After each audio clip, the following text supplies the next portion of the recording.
സംസ്ഥാനത്തെ തദ്ദേശ സ്ഥാപനങ്ങളിൽ നടത്തിയ ഓപ്പറേഷൻ പാർപ്പിടം വിജിലൻസ് പരിശോധനയിൽ വ്യാപക ക്രമക്കേടുകൾ കണ്ടെത്തിയതായി വിജിലൻസ്. 45 ലക്ഷത്തോളം രൂപ ഉദ്യോഗസ്ഥർ നിയമവിരുദ്ധമായി കൈപ്പറ്റിയതായാണ് കണ്ടെത്തൽ. ഓപ്പറേഷൻ പാർപ്പിടം എന്ന പേരിൽ വിജിലൻസ് ആൻഡ് ആന്റി കറപ്ഷൻ സംസ്ഥാനത്തെ തദ്ദേശ സ്ഥാപനങ്ങളിൽ നടത്തിയ റെയ്ഡിലാണ് കെട്ടിട നിർമ്മാണവുമായി ബന്ധപ്പെട്ട വിവിധ ഇടപാടുകളിൽ ഉദ്യോഗസ്ഥർ 45 ലക്ഷത്തോളം രൂപ അനധികൃതമായി കൈപ്പറ്റിയതായി കണ്ടെത്തിയത്. കെട്ടിട നിർമ്മാണ പെർമിറ്റ്, ഒക്യുപ്പൻസി സർട്ടിഫിക്കറ്റ്, അനധികൃത നിർമ്മാണങ്ങൾ എന്നിവയ്ക്ക് ഉദ്യോഗസ്ഥർ വഴിവിട്ട സഹായങ്ങൾ ചെയ്തു നൽകിയതായാണ് കണ്ടെത്തൽ. സംസ്ഥാനത്തെ 6 കോർപ്പറേഷനുകൾ, 30 മുനിസിപ്പാലിറ്റികൾ, 25 പഞ്ചായത്തുകൾ എന്നിവിടങ്ങളിൽ ഒരേ സമയമായിരുന്നു റെയ്ഡ്. പല സ്ഥലങ്ങളിലും പരിശോധന അർദ്ധരാത്രി വരെ നീണ്ടു. അനുമതികൾ നൽകുന്നതിനായി കരാറുകാർ, ഏജന്റുമാർ എന്നിവർ മുഖേന ഉദ്യോഗസ്ഥർ 45 ലക്ഷത്തോളം രൂപ കൈപ്പറ്റിയതായാണ് കണ്ടെത്തൽ.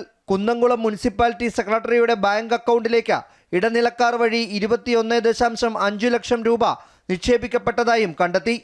Kochi corporation fort Kochi zonal ഓഫീസിൽ കരാറുകാരിൽ നിന്നുള്ള ഓൺലൈൻ ഇടപാട് വഴി 12.69 ലക്ഷം രൂപ ഉദ്യോഗസ്ഥർ കൈപ്പറ്റിയിട്ടുണ്ട്. നെടുമങ്ങാട് മുനിസിപ്പാലിറ്റിയിലെ സർവേയറുടെ സ്വകാര്യ വാഹനത്തിൽ നിന്നും കണക്കിൽപ്പെടാത്ത 45,000 രൂപയും കണ്ടെത്തി. നെയ്യാറ്റിൻകര, വർക്കല മുനിസിപ്പാലിറ്റികളിലും ക്രമക്കേടുകൾ കണ്ടെത്തിയിട്ടുണ്ട്. വരും ദിവസങ്ങളിലും ഇത് സംബന്ധിച്ച പരിശോധനകൾ തുടരും. അതേസമയം കണ്ണൂർ മുനിസിപ്പാലിറ്റിയിൽ നടത്തിയ പരിശോധനയ്ക്കെതിരെ ജീവനക്കാർ പരാതിയുമായി രംഗത്തെത്തിയിട്ടുണ്ട്.